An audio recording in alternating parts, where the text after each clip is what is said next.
Hi guys, welcome to another one of Bree's Book Reviews. Like I said last week, I'll be doing 5 to 10 reviews of different books every week.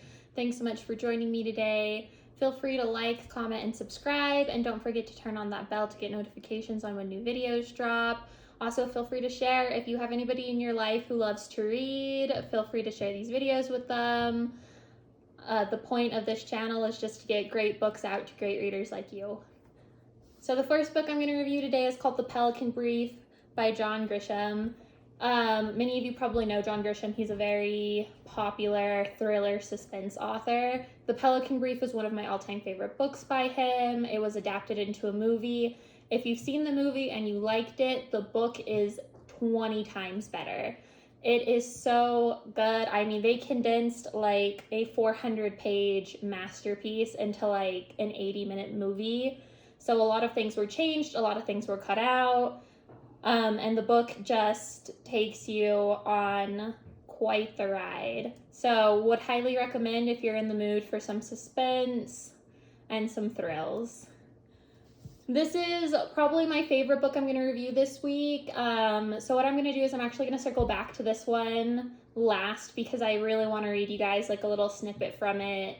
So we'll come back to this one.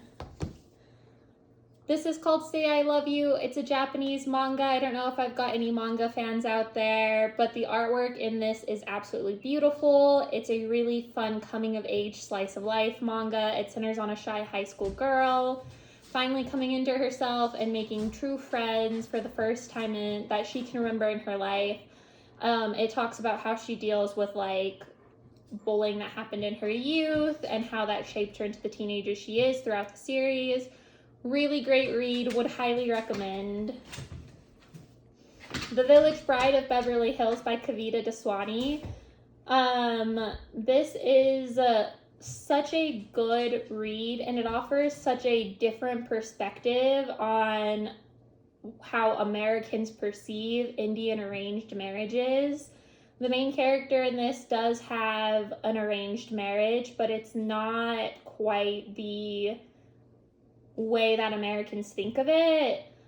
So she's got plenty of say in like who her spouse is, but when she gets to America where her spouse lives, she realizes that he's like drastically different from his family, and it's about her navigating not only this new relationship and this new family, but also she's working for the first time in her life in Beverly Hills, which is, like I said, it's just a great different perspective. The author has a lot to share, and it really provides a lot of insight into a culture that I think is often overlooked or kind of has like cliches attached to it. So this is a great read for those who are just looking for a different perspective on the romance genre.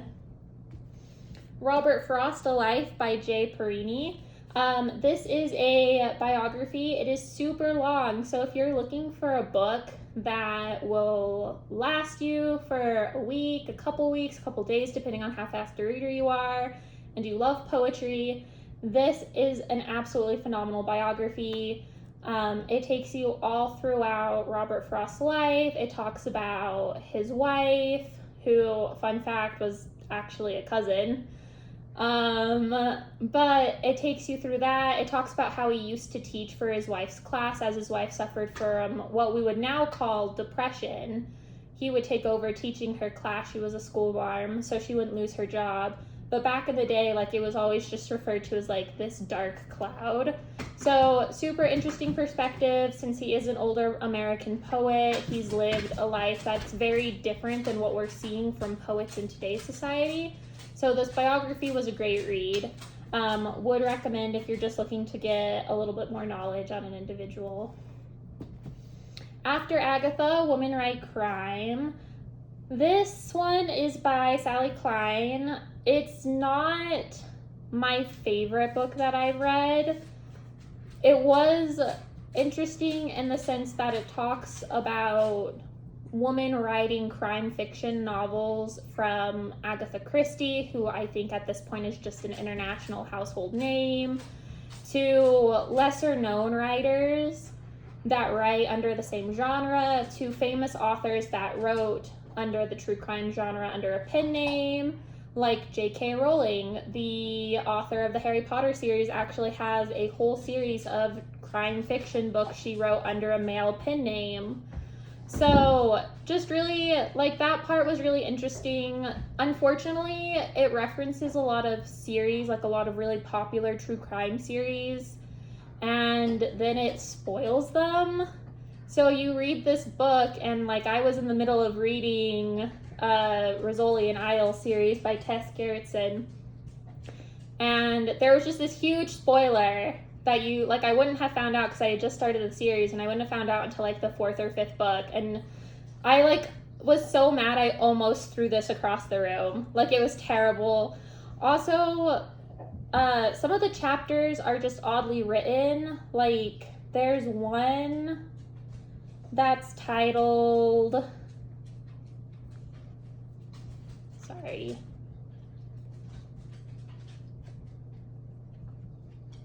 it's titled like Black Authors, Disabilities, and Minorities, but they're like all shoved into this one chapter. That's a really short chapter, which I found is really disappointing because she only touched on like 1 or 2 African American authors, and there are a lot of really good ones out there writing true crime. Like, if you go back and watch my first episode, I showcase a really talented African American writer there. And so because they're like shoved in with all these other things, she doesn't really touch on that a lot. Like I said, the section on Black authors is just a couple paragraphs. She misses a ton.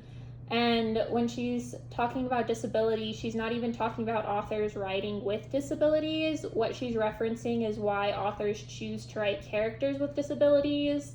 And I'm just not really sure that that should have been combined with a chapter on Black authors. And I think there's enough content for those both to be their own separate chapters.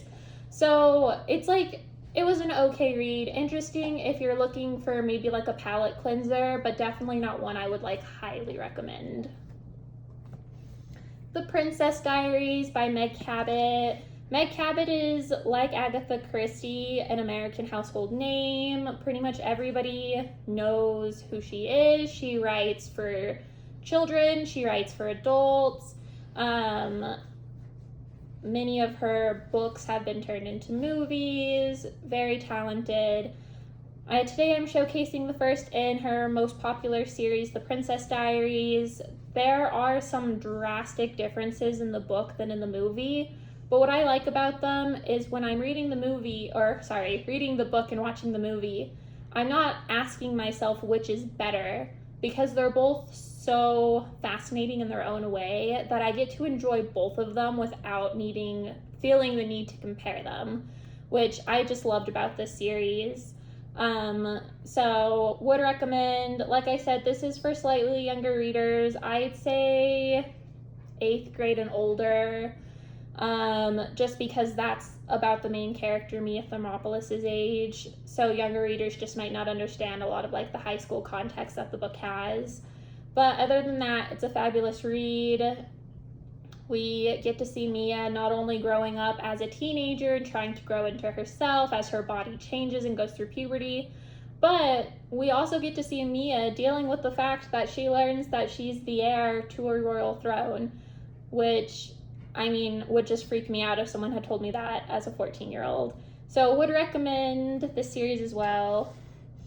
Heartstopper, I'm sure you guys have heard about this one. It's a graphic novel written by Alice Osman. Right now it's a 2-season show on Netflix. It's an LGBTQ book centered on 2 boys, Charlie Spring and Nick Nelson. Drastically different. Charlie has been out as gay for quite a while in his school, and is often bullied for it and demeaned by it and treated like less than. Whereas Nick Nelson is kind of the golden boy. He's a jock, he's the star rugby player for the school's team. This takes place in London. And it's about them starting with a developing friendship. Nick is pretty sure he's straight. Charlie obviously knows he's gay. and then it turning into something more as they both discover more of what love is and what it isn't. So it's a fabulous book. It focuses, like, the artwork is just wonderful. The colors she chooses to use are really interesting. And it focuses more on just the two characters finding love. There's a lot about, like, one of their best friends is a trans woman. So it talks about her transition to an all-girls school versus the all-boys school she was at. So it's an absolutely wonderful book, and the Netflix series does it 100% justice. This is such a tearjerker, though. So read it with, like, a box of tissues by it. It's a part of a series. This is just the first volume. And the series will take you, like I said, all the way from their high school days, all the way as they go off to college as young adults. So when you start, you're kind of in this for the long haul. You get really invested in these people. But absolutely wonderful. Always the Baker, Never the Bride, by Sandra D. Bricker. This is part of a series of 4. This is just a really light-hearted romance. It's got recipes in it because the main character, Emma Ray Travis, is a world-renowned pastry chef. She makes this amazing wedding cake called a creme brulee wedding cake that just sounds to die for, and there's a recipe in the book for it. So it's just really lighthearted. It's about her journey from being just a pastry chef to being the pastry chef at an all-in-one wedding destination called the Tanglewood Inn, and her growing with the company because she hops on right as they're renovating for this destination wedding place where people can get married, have their reception, do their bridal shower, even have their honeymoon all at the Tanglewood Inn. So it's got an absolutely lovable cast, including a slightly angry Italian chef for the catering and a very hot Southern man as the owner of the Tanglewood Inn. So if you're looking for just a very clean romance that's not going to make you cry, this is definitely my recommendation for that. Sherlock Holmes, The Puzzle Collection. This is written by a variety of authors, and what's interesting about this book, or what I really liked about it, is that it's an interactive book. So you're reading these stories, the mysteries, like one titled The Bridge, and like down here is the bridge one. And you get to play Sherlock Holmes. You get to be the detective and figure it out, and it's got a list of solutions at the very end of the book. I am kind of oblivious. I'm not very good at whodunits, but this book was honestly so fun. It's better than any mystery app I've tried. You know, like when I want to be the investigator of the mysteries I'm reading about, this is the book I open because it is just wonderful and fun, and you can do it with your whole family as a group activity. It'd be a great date idea. So like this is one that is just purely for fun, you know, it's not trying too hard to be one thing or the other. It's just there to give you a good time in life. And like I said, we are circling back to When the Stars Wrote Back by Trista McTeer. This book is a book of poetry, so it'll be a fast read. It's got beautiful artwork. The poems really speak to your soul. She uses different fonts. She's got some poems in here that are like 2.5 pages long and others that are just a few lines. It takes you through almost an entire day. So the book starts with half light, and then it moves on to like dawn, dusk, starlight, and it's basically like an anthology of the writer's existence. So it starts and just continues on, and you get to read about the author healing, and in some ways her words help heal you. And I would just like to read, like I said, just a short poem from it. This page has 2 poems on it. I'll be reading this one in purple. This is a separate poem, but they're both equally as good. But untangle your alone from your lonely. There's peace and comfort in it. There's breathing room, which despite being a short poem, 3 sentences long, I think just really speaks to us as humans. We often find ourselves cluttering our lives with stuff like to-do lists, work, tasks that we feel have to get done, self-imposed deadlines, outside-imposed deadlines. And I think sometimes that can negatively impact our social lives. And humans are, even if you're an introvert, you do need some social interaction with the people closest to you that you love. But what I like about this poem is it is okay to build a life where you are happy being alone, because alone and lonely are not the same thing. So like I said, this is just a beautifully written collection of poems by this author. They are, like I said, just absolutely stunning. The font she chose, the color she uses, literally everything. I cannot recommend this book enough. And like I said, since it is a book of poetry, it's not going to take very long to get through.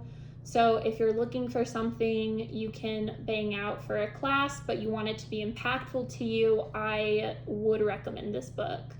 So that's it for this week's video. Like I said, feel free to like, comment, subscribe, and turn on the bell for notifications. Feel free to share these videos with your friends, your family, your coworker, anyone in your life who likes to read. And if you have any books that you think I just have to give a read, feel free to leave that down in the comments below. I'm always looking for recommendations of my own. Thanks so much, guys, and I'll see you next week.